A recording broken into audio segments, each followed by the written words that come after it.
Hi, now we're going to be moving to how to change the chart option or settings. That means like how to change your chart colors. To change your chart colors, you need to go up here.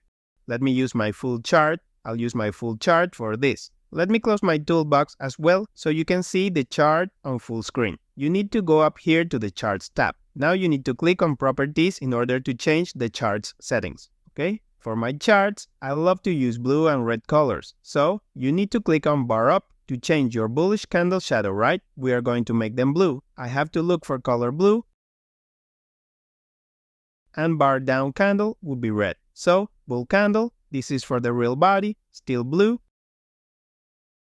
And then bear candle, still red, okay? And you can see the chart change to this beautiful color combination. So this is how to tweak your charts, and then you can go and do the same thing for EuroCAD. Let's do that for EuroCAD super fast by just right-clicking on your chart and going to Properties. It is still the same thing. So bar up candle, that is the bullish shadow, we use blue. Bar down, we use red. Bull candle, use blue. And bear candle, you use red. Okay, the reason we are changing both the bar and the candle for both bullish and bearish movements is to make the chart look clean. And that is why you have to change the bar up, the bar down, the bull, and the bear candle. That is how to change your chart options. In the next video, we are going to see how to change your time frame and also how to zoom in and zoom out in your chart. See you there.